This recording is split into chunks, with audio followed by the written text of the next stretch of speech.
안녕하세요. 이 선생입니다. TAT 2급 42회 기출문제 리뷰를 시작을 할 건데요. 우선 간단하게 TAT 2급에 대한 리뷰 총평을 좀 말씀드리면 오늘 시험은 기본적인 부분들을 물어보는 거라기보다는 좀 새로운 형태의 응용 문제들이 많이 나와서 TAT 2급 사실 이론 좀 당황하신 분들 좀 있었을 것 같아요. 제가 봤을 때는 난이도가 어렵다기보다는 기존의 틀을 벗어나지 않는 한도 내에서 뭐랄까 좀 새로운 시도? 예, 마트 영수증, 슈퍼마켓 영수증 나와서 저는 너무 신선했어요. 저는 좋았어요. 그래서 AT가 이제 자리를 잡아가는구나. 특히 TAT 1급에 비해서 2급이 뭐 난이도가 조금, 그러니까 TAT 1급은 좀 쉬웠고, 예, TAT 2급의 경우에는 기본적인 거를 물어보는 것 같지만 조금 이제 뭔가 어렵게 후벼팠다기보다 말도 안 되는 걸 갖고 생떼 쓰는 그런 문제는 아니었고 조금 실무적으로 접근하기 위한 어떤 새로운 시도가 있었지 않았을까, 그렇게 생각을 해봅니다. 그래서 말꼬리 잡고 물고 늘어져서 장난치는 문제는 없었던 것 같고요. 기본적으로 그냥 딱딱딱 떨어지는 문제들이었는데 전체적으로 평이한 수준이었지만 그래도 새로운 시도가 보이는 그러한 회차였던 것 같습니다.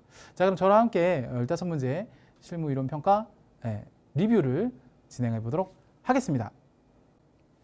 자, 그럼 저랑 함께 42회 TAT 2급 A형을 가지고 15문제를 한번 풀어보도록 할 건데요. 자, 리뷰를 바로 시작하도록 하겠습니다. 자, 우선 제 리뷰를 보신 분들은 아시겠지만요. 이번에 좀 리뷰 방식이 좀 바뀌긴 했는데 이제 얼굴을 보이는 걸로 좀 바뀌긴 했어요. 그래서 앞으로 좀 여러분들과 조금 소통할 수 있고 좀 다가갈 수 있는 쪽으로 제가 시간 할애를 많이 해서 이런 영상들을 많이 만들어 갖고 여러분들한테 좀 선보이고요. 반응이 안 좋으시면 제 얼굴 안 보이고 그냥 옛날처럼 화면으로 돌아가고요. 반응이 괜찮으시면 좀 이렇게 외모도 좀 가꾸고 이렇게 해서 좀 할게요. 이렇게 하고 구독자분들이 많이 늘어났어요, 최근에. 그래서 정말 감사하고 구독자분들이 많이 늘어나시니까 광고 수입이 이렇게 저희 유튜브 이제 광고를 올리잖아요. 그게 조금 이제 많이 올라왔어요. 그래서 뭐 그렇다고 생활비 정도까지는 아니고요. 그래도 이렇게 많이 봐주시는 덕분에 제가 좀 덕분에 그래도 족발값 정도는 벌고 살고 있습니다. 한 달에 한 번은 족발을 먹을 수 있을 것 같아요. 지난달에도 족발 한번 먹었습니다. 그래서 감사드리고요. 우선 일단 뭐 말씀드릴게요. 일단 문제풀이를요 디테일하게 하진 않아요. 그러니까 혹시나 문제풀이를 디테일하게 원했는데 리뷰라고 해서 봤더니 이건 뭐야 이렇게 하시는 분들 보시면요, 영화 리뷰 생각하시면 되거든요. 영화 리뷰 보면, 영화나 드라마 리뷰를 보면은 전체 전장면을 다 보여주진 않고요. 그러니까 이렇게 뭐 어떻게 될까 이런 식으로 하잖아요. 근데 저는 15문제 리뷰는 다 해드려요. 근데 구체적인 풀이나 이런 부분들보다는요, 그래서 정답 해설을 띄워놓고 설명을 드리거든요.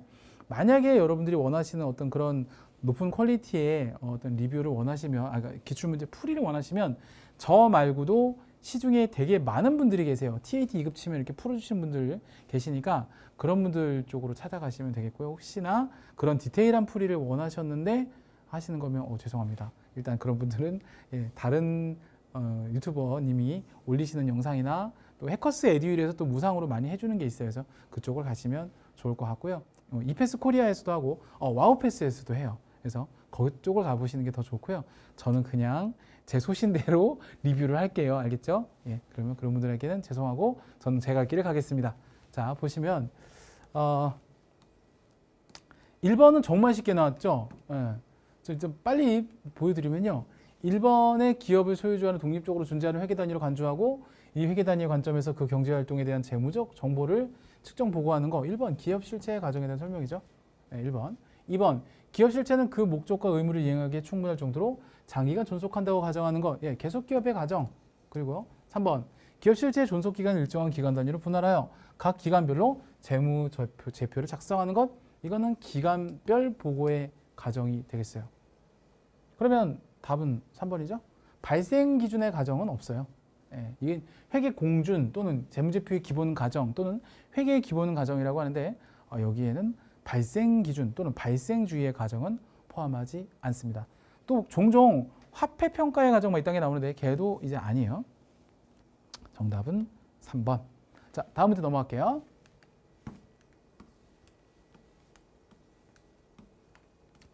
자, 저는 이 문제를요 풀다가 수업 준비를 이제 그 리뷰 준비를 하다가 한 2번을 읽어봤어요. 이 문장을 그 진짜 저만 그런지 모르겠는데 낚이신 분들도 계셨을 거라 생각을 하는데 재고자산과 관련된 설명 옳은 걸 고르는 건데 전 덜컥 1번 했다가 바로 지우고 다시 했거든요.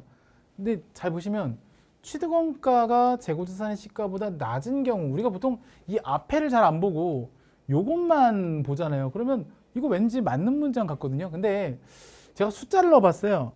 취득원가가 예를 들어서 이제 110원인데 재고자산 시가보다 100원이다. 그죠? 그러면 되는데 취득원가가 재고자산 시가. 근데 이게 지금 아니잖아. 이건 이제 우리가 알고 있는 일반적인 저가법 반대로 설명하는 거죠.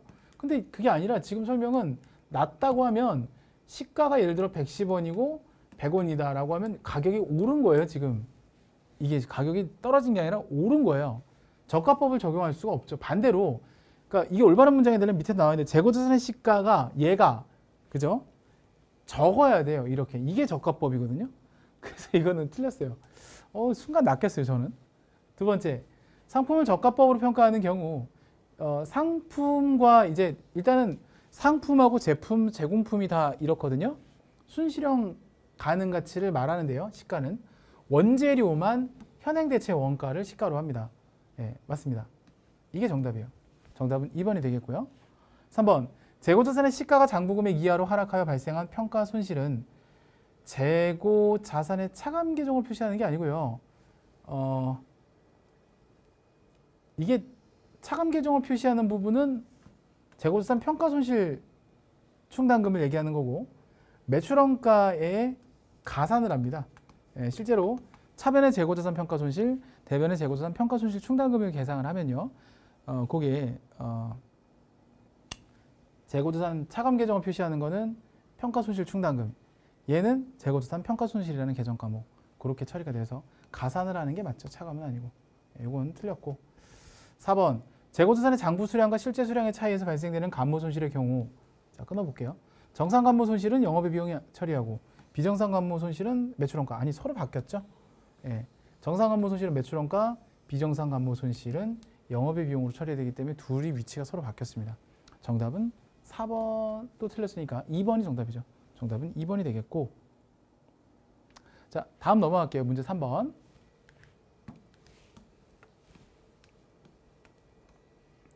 자, 요거는 이제 더하기 빼기를 잘 하시면 되는데 기말 재고 실사액이 50만 원이다. 자, 그리고 여기는 밑에 건 다 제외래요. 매입처의 주문에서 도착지 인도 기준으로 오고 있는 거는 아직 내 거가 아니에요. 요건 내 거가 아니고. 자, 그리고 두 번째 됐고, 위탁 판매에 의뢰한 적성품 중 수탁자가 판매한 금액이 2만 원이면 요건 이제 8만 원만큼이 내 거죠. 그죠? 아직은 안 팔렸으니까. 그다음 시성품 100만 원이 있는데 구매 의사 표시를 한 게 30만 원이면 70만 원 아직 내 거란 얘기잖아요. 그죠? 예, 이렇게. 그래서 저 50만 원에요. 8만 원 더하시고 7만 원 더하시면 158만 원 나오고 128만 원 나오거든요. 예. 4번이 정답이 되겠어요. 이렇게 맞추시면 되겠고. 자, 다음 문제로 넘어갈까요? 문제는 쉬워요. 그죠? 좀 평이한 수준이었어요. 예. 자, 그다음에 4번을 보시면 뭐 이것도 되게 평이한 수준이었는데 조금 새로운 시도가 있었어요. 평소에는 이걸 먼저 주고 거꾸로 계산하는 걸 잘 안 하는데 예, 이게 나왔어요. 일단 기초잔액이 500이고 지급했으니까 300만 원만큼이 일단 퇴직급여 충당부채 잔액으로 남겠죠. 근데 보통은 이제 600만 원이 뭐 추계액이다 이렇게 설정을 하죠. 근데 얘는 오히려 보충액을 줬어요. 보충액을 줬으니까 얼마냐? 900이다. 이제 이거를 맞추게끔 하는 문제였던 거죠. 그러니까 답은 쉽게 3번을 낼 수 있는데 요거는 예.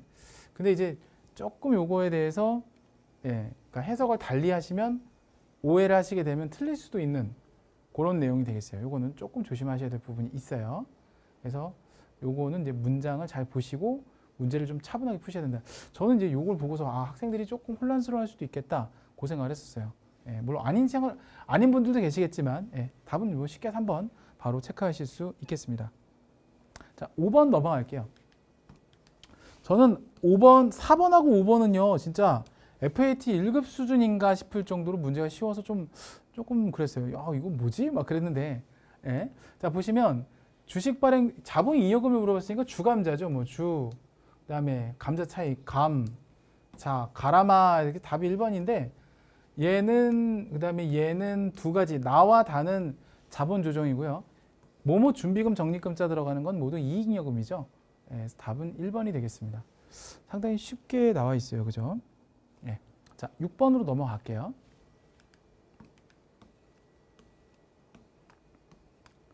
자, 6번. 자, 이것도 뭐 쉽게 되어 있어요. 이것도 너무 쉬운데 순간 이것도 FAT 1급인가 싶었거든요. 자, 근데 조금 새로운 시도였어요. 보통 이렇게 안 물어보는데 50만 원에 5% 하니까 25,000원이 기초대손 충당금이었다라는 거고 이 중에 5,000원이 회수불능이 되었다라고 하니까 나머지 저 5,000원 까이니까 2만 원이 설정전 대손 충당금 잔액인 거고 좀 지울까요? 자, 그래서 설정전 대손 충당금 잔액은 2만 원이었다 이렇게 볼 수 있는 건데 4% 그러니까 60만 원의 4%니까 24,000원을 설정을 해야 된다. 얼마를 보충할래? 라는 거죠. 얼마를 보충해야 돼요? 4,000원을 보충할래. 이렇게 되는 거니까 답은 이제 쉽게 2번 나오는데 좀 새로운 시도였던 것 같아요. 이 앞부분이. 이렇게는 잘 안 물어보는데 그죠? 보통 우리가 문제 형태가 조금만 틀어져도 같은 걸 물어보는데도 조금 당황스러울 수 있잖아요. 그죠? 그런 형태가 있었다. 그렇게 보시면 될 것 같아요. 근데 제가 봤을 때 이런 시도는 저는 너무 신선하다고 봅니다. 맨날 그 밥에 그 나물 마냥 문제은행 형태로 문제를 내는 것보다는 이러한 시도도 나름대로 저는 좋다고 생각을 합니다. 7번도 역시 그런 형태 중에 하나인데요. 특히 이제 요게 좀 잘 안 나온 형태죠. 매입을 중복으로 인한 과대계산. 여기서는 기말로 보시는 게 좋아요. 이거를.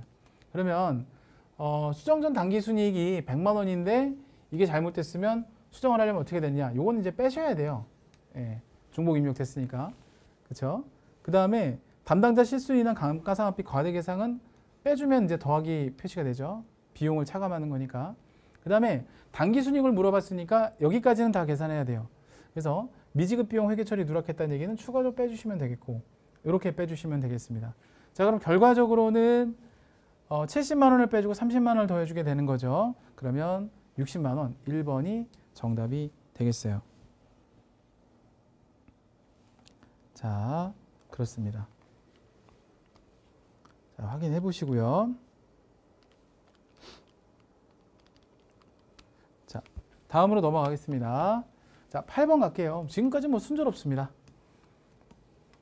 자, 8번을 보시면 다음 중 현금 및 현금성 자산에 대한 설명으로 옳은 것은 요건 조금 말 문제가 나오니까 다들 당황들 하셨고 사실 TAT 1급에도 요건 계산 문제로 나왔어요.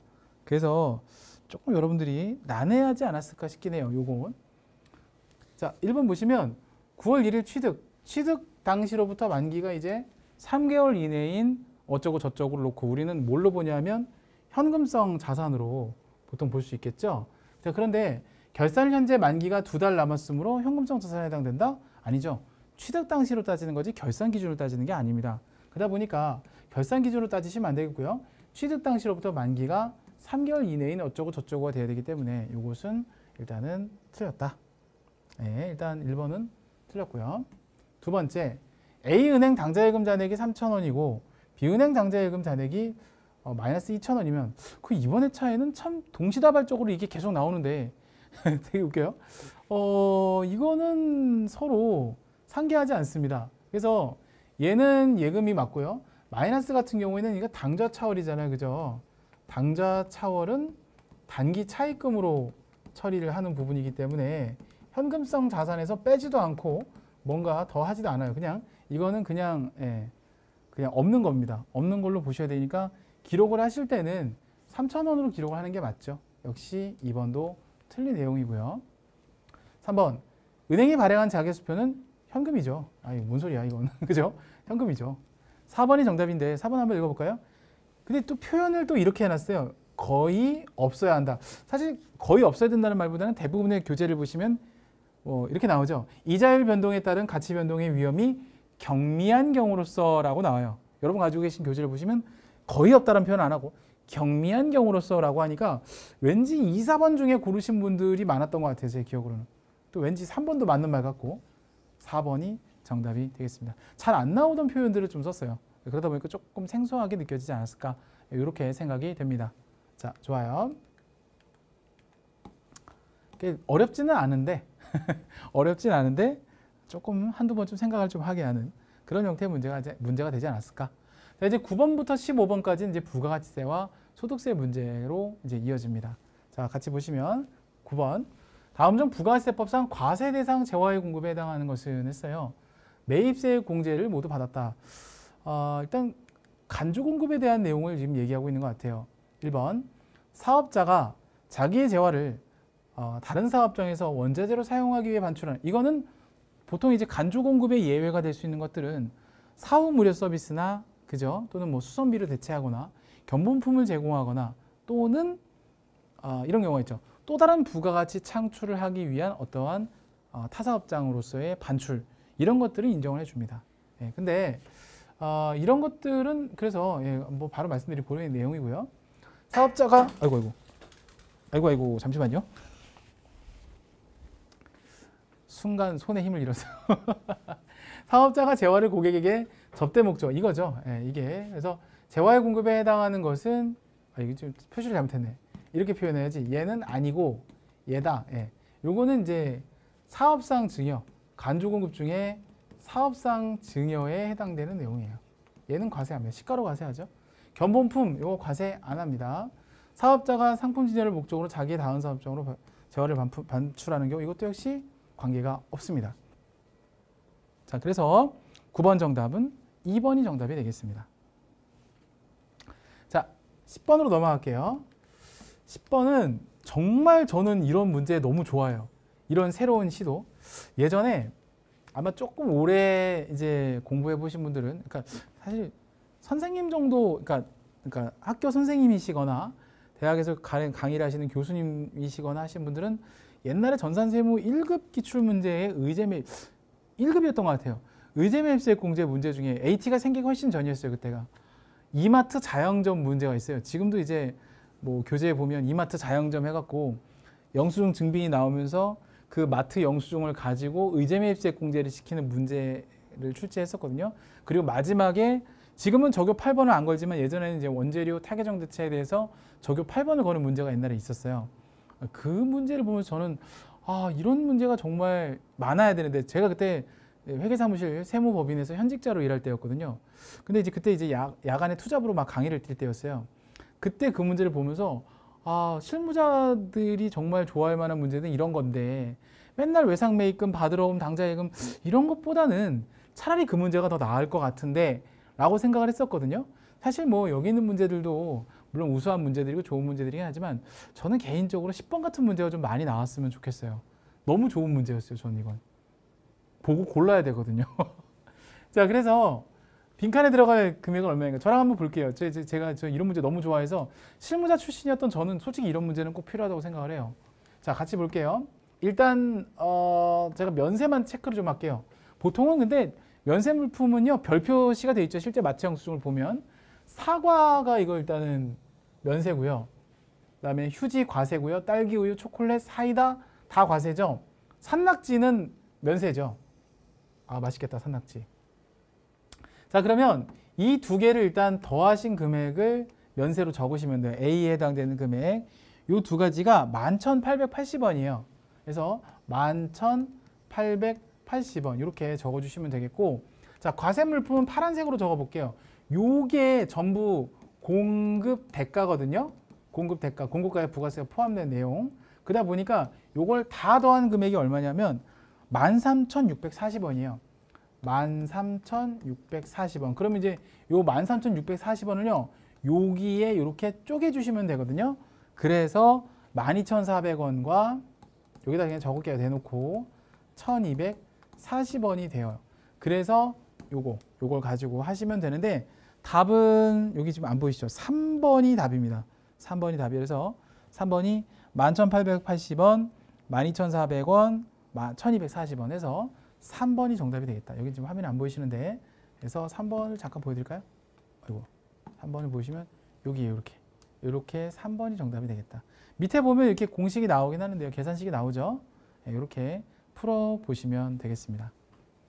저는 100점 만점 중에 150점, 200점 주고 싶은 문제예요. 너무 좋은 문제예요. 예, 11번 볼게요. 자, 11번. 그렇죠. 저런 걸 해야죠. 예, 맨날 실무에 안 쓰는 거 맨날 주구장창 하는 것보다 사실 저게 더 많이 합니다. 우리가 실무에서 단기 매매 증권이나 매도가능 증권을 하는 횟수보다 사실 앞에 있는 저 영수증을 나눠서 하는 횟수가 더 많아요. 실제 실무에선 그래요. 그래서 저는 좀 저런 것도 필요하다고 생각합니다. 예, 정말 그래요. 자, 11번. 다음은 한공의 2020년 2기 예정 신고 기간에 발생한 매입세액의 내역이다. 자, 문제에서 물어보는 게 뭔지 파악하는 게 중요하죠. 매출세액에서 공제 가능한 매입세액, 이런 걸 잘 봐야 돼요. 세금계산서 적법하게 수취했다고 돼 있어요. 자, 그러면 공제 가능한 걸 볼까요? 제품 운반용 트럭 수리 비용 관련 매입세액, 예, 공제 가능해요. 그 다음 본사 사무실 임차료 관련 매입세액, 예, 공제 가능해요. 근데 아이고, 얘는 불공이죠. 공제가 안 되기 때문에 그냥 얘는 제끼면 돼요. 이 두 가지를 더하시면 되니까 우와, FAT 1급 문제인 것 같아요. 답은 3번 150만 원이 되겠어요. 그죠? 정말 쉽죠, 그죠? 이번에 또 이론이 쉽게 나오면 합격자분들이 또 많이 나오더라고요. 그래서 여러분들 좋은 결과 있으시길 바라고요. 오늘 시험 보신 분들 답은 3번이 되겠습니다. 자, 이 기분을 가지고 12번으로 넘어갈게요. 소득세도 그렇게 뭐 후벼파거나 괴롭히는 문제는 없었어요. 자, 옳지 않은 것은 했는데요. 1번. 이건 사실 1번이 답인데요. 그냥 우리가 이제 흔히 근퇴공연이라고 하죠. 근퇴공연. 이게 뭐냐면 근로소득만 있는 자, 퇴직소득만 있는 자, 공적연금 소득만 있는 자, 연말정산 대상 사업소득만 있는 자라고 해서 얘네들이 개별적으로 존재하면 얘네들은 확정신고를 안 해도 돼요. 확정신고를 안 해도 되는데 조합이 예외 조합이 있어요.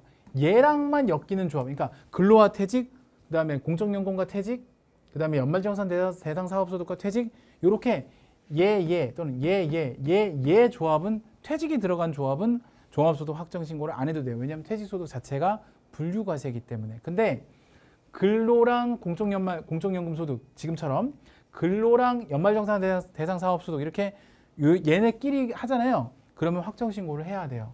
그래서 틀렸어요. 아시겠죠? 1번이 틀렸습니다. 이건 차후에도 응용이 되어 나올 소지가 충분히 있는 문제이기 때문에 개념 정리를 잘 해두시기 바랍니다. 뭐 어렵다면 얘가 좀 어려웠다고 할 수 있겠어요. 근데 나머지는 뭐 너무 쉬웠기 때문에 저는 뭐 평이하다고 저는 계속 말씀드리는 거예요. 출자 공동사업자의 배당소득은요, 뭐 그냥 금액과 상관없이 과세돼요. 이거는 무조건 종합과세예요. 왜 그러냐면 출자 공동사업자의 배당소득은 엄밀히 따지면 이거는 뭐 배당소득으로 보여지지만 사실 사업소득이거든요. 그러니까 공동사업을 하면서요, 실질적으로 경영에 참여하면서 운영하는 사람을 참여공동사업자라고 하고요.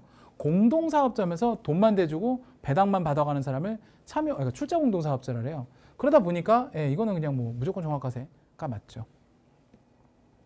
참고로 알아두시면 비영업대금과 비영업대금의 이익과 마찬가지로 원천징수세율이 25%예요.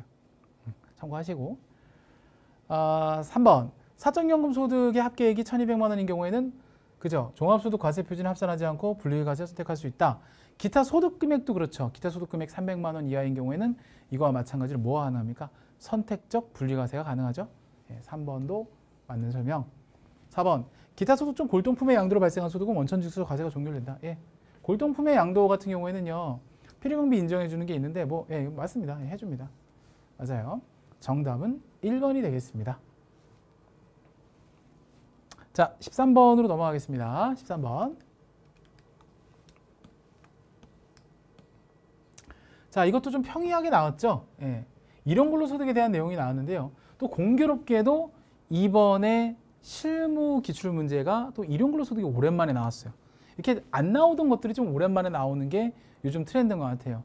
아마 그거는 다음 시험에도 역시 똑같을 거라 생각되기 때문에 43회를 이제 42회죠. 43회를 준비하시는 여러분들은 또 이걸 참고하셔갖고 잘 안 나오던 회차 것도 좀 들춰보시는 그런 게 필요한 것 같아요. 전산세무랑은 틀려서요. 전산세무는 약간 유행을 따라가요. 그래서 뭐 최근 한 2, 3년 동안에는 집중적으로 그냥 똑같은 것만 계속 내요. 그러다가 또 한동안 또 뜸했다가 이제 그럴 때 걸리면 이제 엄청나게 이제 또 후두둑 떨어지는 거죠. TAT는 근데 조금 일정한 패턴이 있어요. 그러다 보니까 오랜만에 나왔던 것들이 또 올해 요번에 이렇게 좀 텀을 두고 계속 나오는가 이렇게 그래서 한동안 안 나왔던 거 위주로 많이 보시는 것도 또 좋은 어떤 준비가 되지 않을까 싶어요. 자 볼게요. 일용 근로소득. 일용 근로소득은 다른 소득과 합산하여 종합과세? 아니죠. 무조건 분리과세니까 틀렸어요. 2번 일용 근로소득에 대해서는 근로소득세액공제를 적용하지 않는다. 아니요. 55% 한도 없이 적용 다 돼요. 틀렸어요. 3번 일용 근로소득 금액은 1일 급여에서 15만 원 공제. 맞아요. 이거 바뀐 꽤 한 2년 전이었죠. 10만 원이었다가 15만 원으로 올라갔죠. 3번 정답. 얘는 10%가 아니고요. 단일 세율 6%예요. 6%. 최저 세율. 이것도 틀렸고. 정답은 3번. 똑 떨어지죠? 똑 떨어집니다. 자, 4번, 14번 넘어갈게요. 14번. 요거 같이 볼게요. 문제에서 항상 물어보는 게 뭔지를 캐치하시는 게 중요하죠. 종합소득 산출세액을 계산 얼마인가. 정말 친절한 거는 이렇게 나오면요. 얘는 6%만 적용할 거를 물어보는 문제가 되겠습니다. 그래서 보통 이렇게 하면요. 출제자들이요. 금액이 똑 떨어지게 내요. 똑 떨어지게 낸다는 게 무슨 얘기인지 잘 보세요. 금액이 일단 일용근로소득이 아니니까 이거 종합소득에 합산해야 될 900만 원이 되겠고요. 사업소득 금액이 600. 그 다음에 정기예금 이자는 2천만 원 이하의 조건부 종합과세로 따지면 이거는 분리과세로서 납세의무 종결되기 때문에 빼시면 되겠고 종합소득공제가 500이다라고 하면 우리가 종합소득 금액이 1,500만 원 종합소득 총수익 금액이 종합소득 금액 종합소득 금액이 여기 보시면 사업소득 금액 근로소득 금액 이걸 다 더한 게 종합소득 금액이죠. 종합소득 금액에서 종합소득 공제를 빼면 똑 떨어지게 딱 과세 표준이 나와요. 이 과세 표준에 세율을 곱하시면 산출세액이 나오니까 제가 그랬잖아요. 출제위원이 똑 떨어지게 냈다. 그럼 얼마예요? 60만 원이죠. 정답은 3번. 이렇게 3번으로 체크를 하시면 되겠습니다. 뭐 어렵진 않습니다. 그냥 이제 소득세 구할 때 기본적인 개념, 뭐 세율도 이걸 만약에 안 주면은 그때는 조금 이 난이도가 올라가는 문제인데 출제자 입장에서 나름 힌트를 줬어요. 이보다 더 쉬울 수 없다라는 걸로 저는 보여집니다. 제가 봤을 때는 이거는 뭐 그러니까 우리가 너무 어렵다고 생각하시는 분들 같은 경우에 좀 생각을 해보셔야 되는 게 일단은 저는 뭐 여러분들 돈 받고 일하는 사람이 아니기 때문에 그냥 저는 깰게요. 그냥 보통 이제 돈 받고 강의 찍으시는 데들은 좀 쓴소리 잘 안 하세요. 근데 저는 공부를 좀 안 하시거나 되게 좀 그런 분들 좀 안타까워요. 기출문제만 대충 딸딸 풀어갖고 시험에 합격하시려고 하시는 분들이 TAT 쪽에 좀 있으신 경우가 종종 있어요. 질문을 받다 보면 이분이 공부를 했는지 안 했는지를 알 수가 있어요. 근데 기본적으로 이론 공부를 좀 어느 정도 하신 다음에 실무를 넘어오셔야 되는데 이론 공부 안 하시고 그냥 실무를 두들기면서 그냥 외워버려서 오시는 분들이 종종 계세요. 그런 분들이 전산회계 1급이나 FAT 1급까지는 어떻게 오시거든요. 근데 전산세무 2급이나 TAT 2급부터는 벽에 부딪히세요. 그리고 떨어지시고 또 시험 보시고 또 떨어지시고. 근데 그분들이 나름대로 하시는 말씀이 있어요. 직장을 다니시는 분들이나 학생들이 하시는 말씀이 시간이 없어서요. 바빠서요. 시간은 만드실 수밖에 없죠. 제가 예전에 뭐 다 얘기할게요. 이거 뭐 TMI를 좀 하면 한국금융개발원에 이제 강원원 원장님, 강 선생이라는 분이 계세요. 저희 스승님이세요. 그게 제가 이 선생이에요. 그래서 강원원 원장님께서 제가 학생 때 전산세무 1급을 합격을 하는데 자꾸 이제 점수가 안 나오니까 나중에 합격을 했어요. 한 번에 합격을 했는데 저는 점수가 안 나오니까 제가 스님한테 찾아가서 이제 뭐 상담이라기보다는 이제 그분은 되게 디테일하게 애들한테 야, 너 어디까지 했어? 막 이렇게 좀 이렇게 관리를 잘 해주세요. 그래갖고 그 당시에 제가 그분한테 실제로 오프라인 수업 들을 때 그때 얘기인데 제가 점수가 잘 안 오른다. 저의 이제 좀 고충을 얘기했더니 그분이 저한테 하셨던 말씀이 있어요. 야, 남들 자는 시간에 똑같이 자고 남들 노는 시간에 똑같이 놀고 남들 공부하는 시간에 어떻게 똑같이 공부해서 어떻게 남을 이길래? 라고 얘기하시더라고요. 그거를 듣는 순간 제가 좀 오기가 생겼어요. 그래갖고 제가 그때 하루에 한 3시간, 4시간? 그렇게 자고요. 하루에 10몇 시간씩 공부해서 전산회계 1급 합격하고 45일 만에 정확하게 전산세무 1급을 땄거든요, 제가. 8월 달에 시작을 해서 10월 달에 끝냈어요, 바로. 근데 물론 이제 그에 대한 역효과에 대해서는 나중에 말씀드릴게요. 근데 그러니까 여러분도 하실 수 있다고 저는 봐요. 그러니까 공부하는 요령이라든가 이런 것들이 분명히 필요하시고 궁금하실 거예요. 그러면 저한테 그냥 얘기하세요. 저한테 이제 저는 댓글보다는 카톡 상담을 좀 좋아하는 편이에요. 그러니까 댓글은 그러니까 뭐 제가 뭘 설명을 해드리거나 할 때도 이미지를 얘기할 수도 없고 또 어떤 거는 제가 이렇게 음성 녹음도 해고 드리는 경우가 있어요. 문제를 보면서 문제를 풀어줄 때 약간 음성 강의, 이분들만을 위한 음성 강의 이런 걸 해드릴 수 있거든요. 그러니까 저한테 댓글로 질문을 주실 분들한테는 제가 딱 댓글로밖에 답변을 못 드리지만 저한테 카톡으로다가 답변을 주시는 분들한테는 제가 여러 가지로 답변을 드릴 수 있어요. 또 심지어 어떤 분들한테는 팀뷰어라는 프로그램을 가지고 원격 제어로 제가 프로그램 입력 방법도 그러니까 짤막한 1인 과외 형식으로도 해드린 적이 있었거든요. 그러니까 저한테는 혹시나 이 영상을 보시는 분 여러분들 특히나 질문을 TAT 2급이 제일 많이 해요. 1급보다는. 그래서 말씀을 드리는 건데 혹시 궁금한 점 있으시면 제 카톡 아이디는 치면 다 나와요. 그래서 아니 모르면 저한테 물어보세요. 알려드릴게요. 아니면 제가 고정 댓글로 달아놓을게요. 카톡이 더 편해요. 저한테. 아시겠죠? 예, 그렇게 하시면 제가 실시간으로 바로 저는 성격이 좀 그래서 고속도로 운전하다가 차 세워놓고도 답변해드린 적도 한두 번이 아니에요. 그러니까 그런 거 물어보시면 돼요. 아니, 막판에 제가 자꾸 이런 얘기를 했는데 하여튼 뭐 그렇다는 얘기고 예, 넘어갈게요. 일단 예. 조금 노력하시면 충분히 하실 수 있는 부분이에요. 근데 우리가 이제 공부를 좀 안 한 상태에서 문제풀이만 많이 하셔갖고 합격하시려고 하시면은 안 된다는 거예요. 제가 꼭 부탁드리고 싶은 말씀은 제가 돈 받고 아마 하는 사람이었으면 저는 여러분한테 이런 말씀 못 드릴 수도 있는데 저는 지금 어떻게 보면 나름대로의 이게 뭐 투자고 봉사거든요. 근데 뭐 저는 예, 지식 기부라고 하죠. 예, 이렇게 생각하는데 여러분들이 이걸 듣고 나서 좀 더 다음 시험에 견고해지셨으면 하는 마음도 있고 글쎄요. 뭐 잔소리하는 게 싫으신 분도 계시겠지만 공부를 하는 사람들한테 잔소리는 약이라고 생각합니다. 갈구는 게 아니잖아요. 그죠?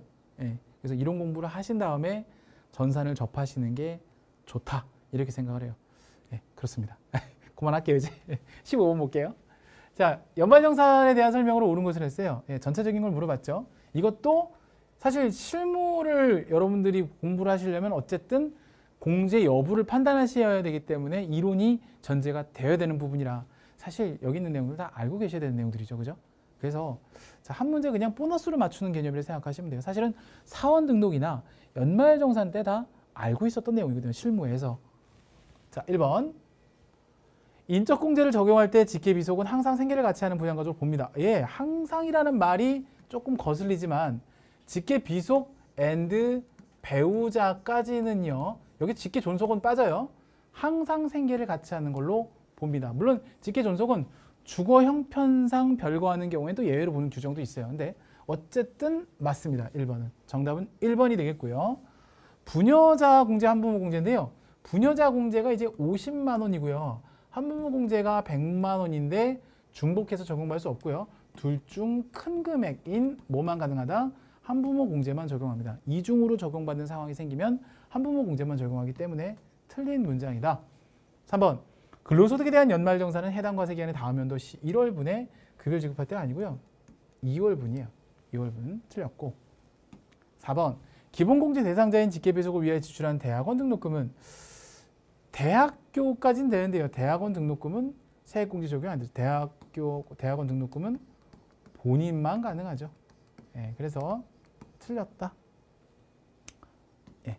자, 그래서 기본적인 연말정산에 대한 상식을 물어보는 문제였던 것 같아요. 이건 역시도 상당히 쉽게 출제가 됐습니다.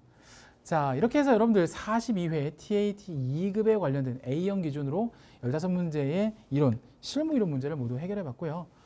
요 다음 시간에는 실무 수행 평가, 전산 실무 부분을 같이 또 리뷰를 해보도록 하겠습니다. 그 리뷰 방식은 이제 앞서 말씀드렸습니다만 화면 캡처 방식으로 진행할 거예요. 자, 그래서 저는 다음 시간에 다시 뵙도록 하고요. 항상 구독과 좋아요는 저에게 많은 힘이 됩니다. 그리고 좋은 강의를 만들 수 있는 어떤 원동력도 되고요. 광고 시청해 주시는 거 저한테 투자하신다고 생각하시고 봐주시면 제 나름대로 뭐 족발도 사 먹고 뭐도 해 먹고 해서 열심히 또 힘내서 강의 준비를 해보도록 하겠습니다. 자, 지금까지 리뷰 들어주셔서 정말 감사하고요. 저는 다음 시간에 다시 뵙도록 하겠습니다. 대단히 감사합니다.